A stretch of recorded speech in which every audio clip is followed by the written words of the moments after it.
fresh and lovely, like a dream come true. Heaven must have sent us here to be with you. Hello, my tubies. As you see, I am in rare form. I'm so happy today because today is the last day of the legislature and they won't be back in until January. Whew, so my workload is going to be light. Today we are going to talk about make the narcissist regret losing you.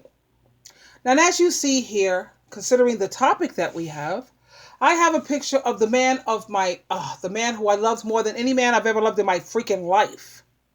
You know what I mean? That's Gregory Elliott.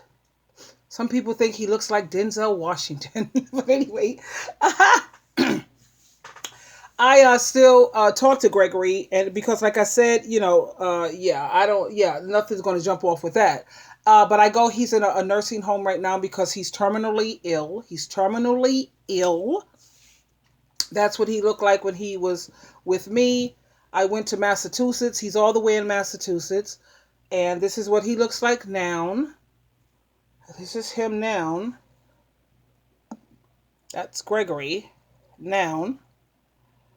And he's got tears in his eyes because he couldn't believe that I was actually there all the way to Massachusetts to visit him.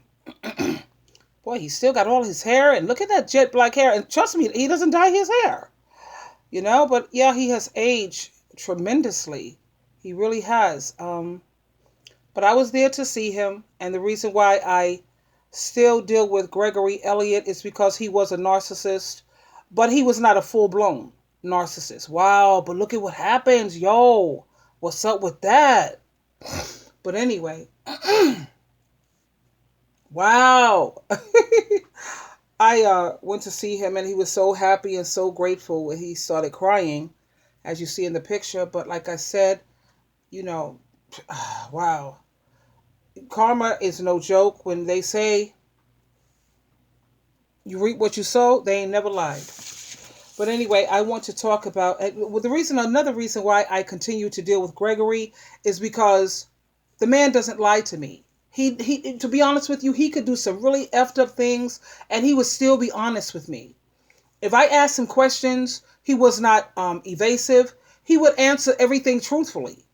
Now, he knew, she's going to get upset, she's going to get mad, but he was smart enough to realize, but eventually she's going to calm down and she'll get over it. And that was cool. I didn't appreciate what he did, but I could still trust the guy. And do I trust Greg? Yeah, with all of my being. Yes, I do. Because he was honest. My ex-narc, oh baby, please, everything out of his mouth was a lie. Don't ask him no questions because he wants to be as evasive as possible. Don't have time for that. But anyway, let's focus on the topic here. Make the narcissist regret losing you. Now, the first thing you need to do is to make sure that you are living your best life. Next, you have to go no contact. You have to do that no contact thing. No texts, no phone calls, no emails, and block them on all of your social media. When they see they can no longer get a hold of you, that is instantly going to put them in a panic mode. You have to remember, tubies, that narcissists like to collect people. They don't really like losing anyone. Now, and I think you already know that when they realize that they can no longer contact or connect with you via the above, what I told you, no texts, no whatever, when they realize that they can't connect with you in no form or fashion, they will be stopping by, and I think you already know that. Now, how long will that take? I can't really give you a guaranteed time, but they will show up, or they're going to make sure that they're they're aware. They know you'll be, like they know you're going to be at certain places. Trust me, trust and believe, you're going to see them there. Now, how can you make them regret losing you?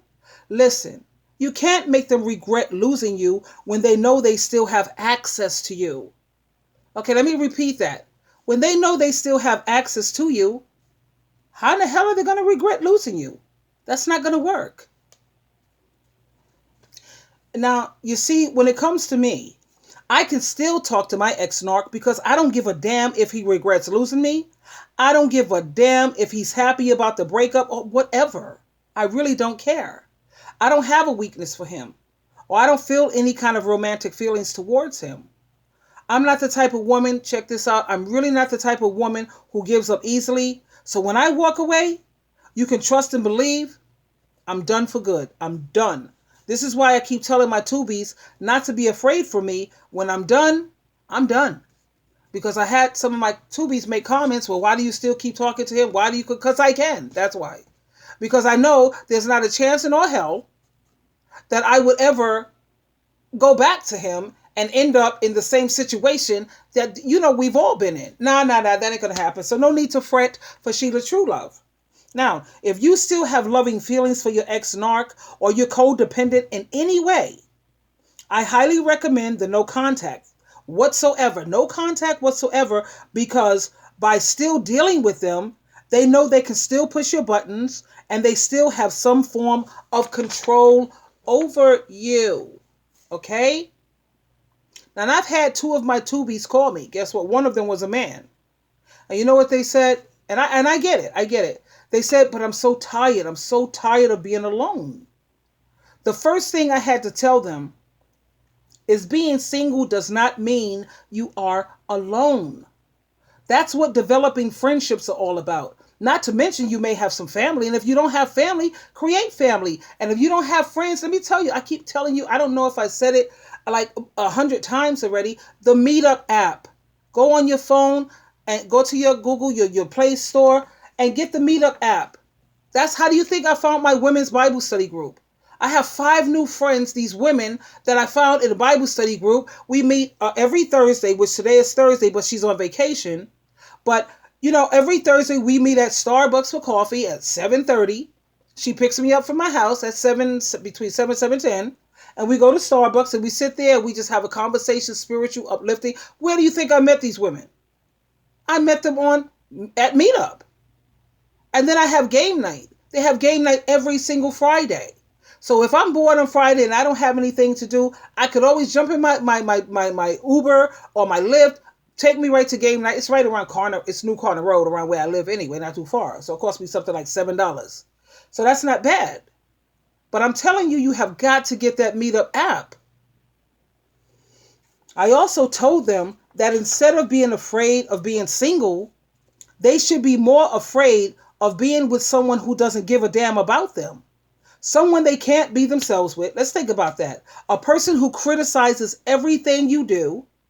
Someone who makes you feel like you're nothing, or no matter what you do. And I'm serious, no matter what you do, it's never going to be good enough. Being with someone who you can't do the things that you enjoy doing. I mean, a dude or even a female who criticizes every step you make. A dude or a female, a dusty female, who makes you feel like nothing you do, guess what? It's never going to be good enough. Who wants that? That's what you need to fear. You need to fear a dusty female who doesn't let you do the things you enjoy doing and who disrespects your boundaries. And they're constantly, listen to me, they're constantly limiting your freedom. You can't be funny. You can't be straightforward. You can't be clumsy. You can't act silly. You can't even be sarcastic. I mean, come on. You should fear waking up next to someone who has stopped loving and caring about you and you no longer mean anything to them. That's what you should fear. Fear having to constantly walk on eggshells in your own home, where most likely you're paying most of the bills. You're doing the financial heavy lifting, and yet you have to walk on eggshells in your own home. It's not even a queendom. My home is my queendom, honey. I don't walk on eggshells here. I come home, I peel off my clothes, I start my dinner, which I got my dinner going right now, and I'm making some chicken giblets and some chicken leg, drumsticks, and I'm going to have some spinach. I'm good. Now, while I'm doing this video, the dinner's in the oven cooking. Come on already. I greet my cat because my roomie is away in the military somewhere, but then I have Rick. He's over here Monday, Tuesday, Wednesday. Today's Thursday, so he's not here, but great, because I have my space and I need that. I am so selfish. I know it's selfish is not a good word, but when it comes to my time and my space, I am very, very selfish. I am. I'm sorry. You know? So, and I want you to understand that yes, I know what it feels like to be lonely and to be hurt. And I can feel your pain because God knows I've been there. But the last thing you should want to do, God, is to put yourself in a situation like that again. I'm not saying, check this out, please don't get it twisted and don't get me wrong because I'm always so misunderstood. Now, I'm not saying that you have to stop dating or you should never partially, you notice I said partially trust someone. You're not supposed to trust nobody 100% except for God and Jesus Christ. But I'm not saying that you shouldn't partially trust someone. I'm saying that you have to be very careful. And the way to do that, let me tell you how you be careful, is to listen to some of Deborah Cooper, Derek Jackson, and Doc Reed. And don't forget Joyce Myers. And don't forget, I love you, my Tubies, my Teletubbies. Look at my videos. Check this out. This is the point that I want you to lean in for. Lean in, bring your ears. Do this before catching feelings for anyone. Before you going out on a date with this person or you know that you're going to see them for this day, always go back to those videos, check them out, just listen so that way you can at least be alert. You know what I'm saying? Don't set yourself up like you did before. Deborah, Derek, Doc Reed, and we will school you like no other. You know why? Because we are all so protective of you. I know I am. I'm very protective of my Tubies and my Teletubbies. And I know these professional men, and I'm talking about Derek and Doc Reed, and there's a couple of other guys like Matthew Huzzy also. I know that these professional men, they are so sick and tired of watching women get used and abused. You know why? Because they have mothers. They have sisters, daughters, cousins, and nieces out here who are getting dogged left and right. Now, if only think about this, my Tubies, if only we knew then all the things that we know now about narcissism, we would have never made the mistakes and poor judgments that we've made. I know I wouldn't have, because I didn't have a clue of what the hell is a narcissist. If I would have known things about narcissists, I would have got the closure a long time ago. Instead of hurting over this man that you see in this picture, I was so hurt with this man cheating on me, I was ready to walk in front of a bus. You know, I was ready to walk in front of a bus. I was looking cray-cray, totally cray-cray. You look at Sheila, her eyes were and it's so refreshing to know that I can laugh about it now. But this is the very man who had me all, like they say, you got me all effed up. Now, really, I was a train wreck. I've never loved anyone else like that since. Even my ex-husband, the one that I married, whatever the hell. No. Because I could never let my guard down with that kid. I could never let my guard down. I could never just exhale. You got to always be sucking your breath in. You couldn't exhale around that kid because, nah, man, he was too shysty. He was too underhanded and sneaky. When I was with Gregory, he was with me for 8-9 years. We were together. Not one time did that man have any confrontation or conflict with my family. My ex-husband, Robert? Oh, honey, please. He almost got into a fight with my son. My son had to was ready to go in the kitchen and pull a knife out on him. He tried to run us over, my daughter, my son-in-law. He tried to run us all over with the car. He got into freaking issues with my brother. You know, I was like, what the hell? No. So no, that's a no-go. But anyway, when it comes to sex, now I told you there are some men, ladies, okay, they're not married, they're not even relationship material, they're situationships. Those are the ones you put in a toy box, okay? A toy box. So when it comes to sex, you go into your toy box and you pull something out. Whether it's some dusty dude or some dusty woman or your own personal toy. Me, I choose my own personal toy. But yo, handle your business, yo. handle your business. Take care of yourself, I don't promote sex without marriage. Let's get that straight. So when I tell you to go to your toy box and pull out one of your dusties, that's on you. That's between you, God, and Jesus Christ. I'm not judging a goddamn person. You know why? Because I don't have a heaven or a hell that I can put you in. So what's the point of judging people? Personally, I say, please do the sex things with marriage. But even before marriage, let's keep it real here. Once this person put a ring on your finger, I hate to say this, but I have to be realistic.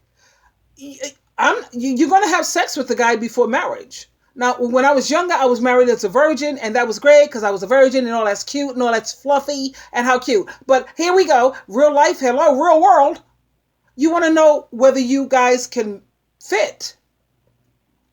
And as long as you don't make a practice out of it, you have sex 2 times. That's it. Because the first time, if it was amazing, it was great, it was mind-blowing. I'm talking about we got fireworks going off and all the above. That could have been a fluke. So you have to do it a second time just to see, wow, was that a fluke or is this really real? Okay, but after 2 times, no more.